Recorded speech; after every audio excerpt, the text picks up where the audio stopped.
Hello friends, this is Lindsay Law with Youth Rising, a gathering place for families to talk about mental health. So today we're going to be continuing on talking about Brene Brown's book, The Gifts of Imperfection. And today we'll be talking about the third guidepost, which is cultivating a resilient spirit or letting go of numbing or avoiding. So we're going to be learning a few new words today.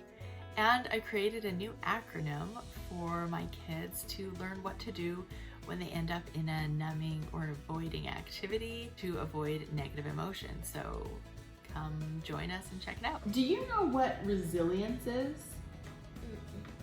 Okay, so resilience is the capacity or the ability to recover quickly from a difficulty.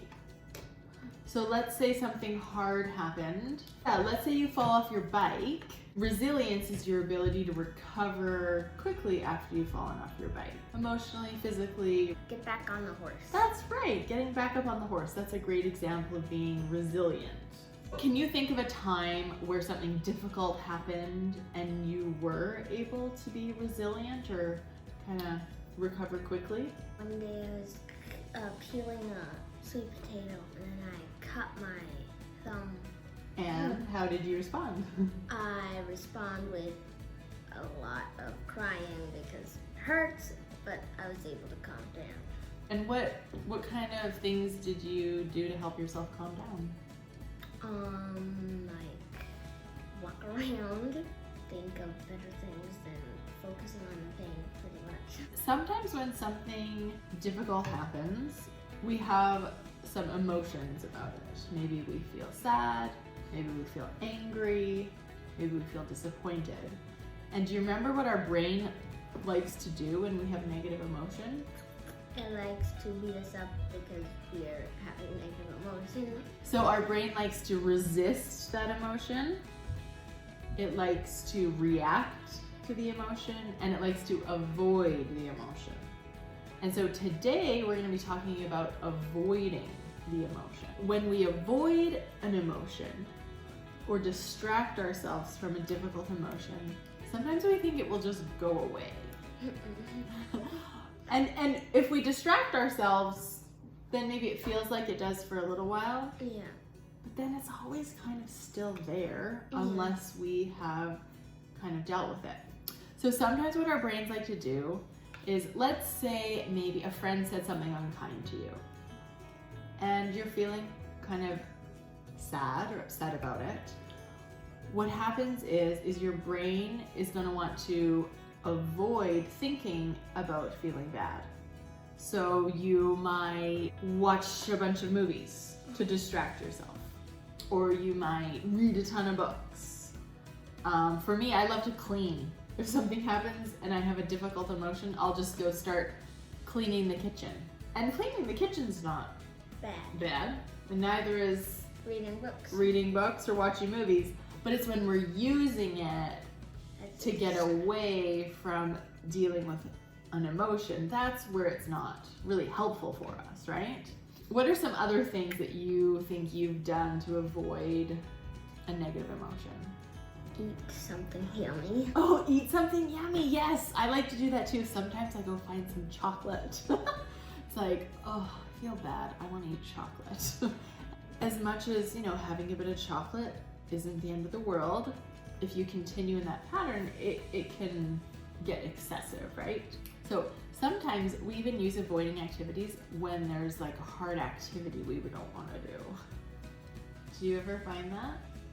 Like you're avoiding maybe calling someone on the phone because that might be scary. And so you do all sorts of things to avoid feeling that emotion of fear. Today what we're going to do is we're going to talk about something you can do when you notice you are getting into this pattern of an activity to avoid an emotion.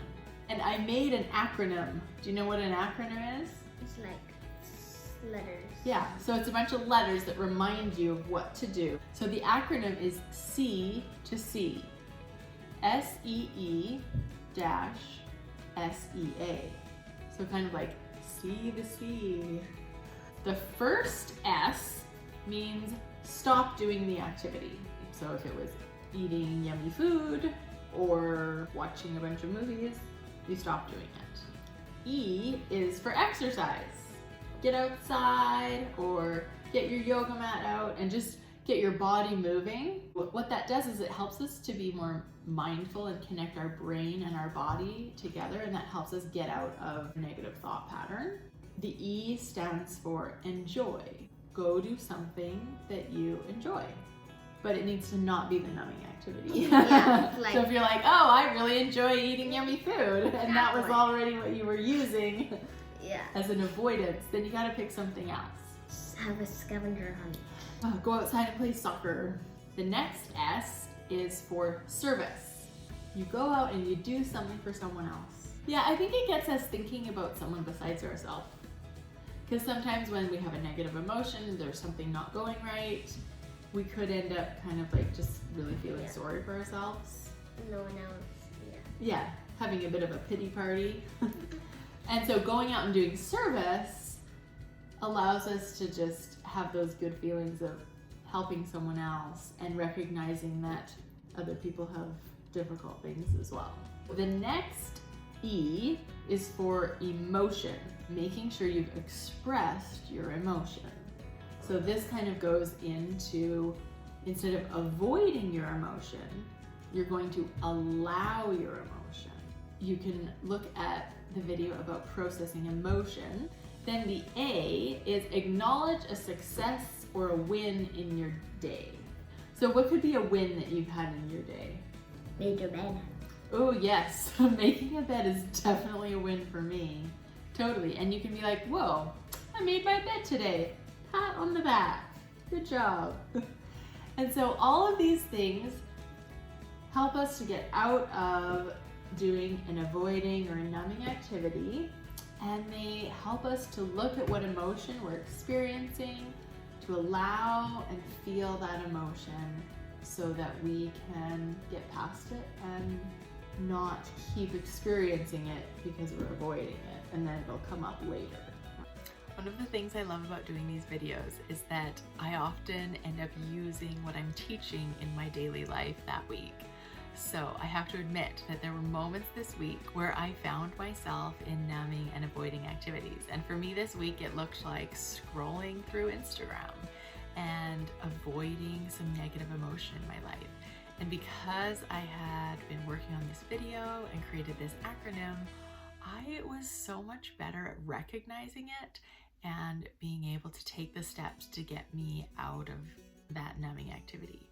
So I really hope that helps you with your awareness as you learn about this and teach it to your kids.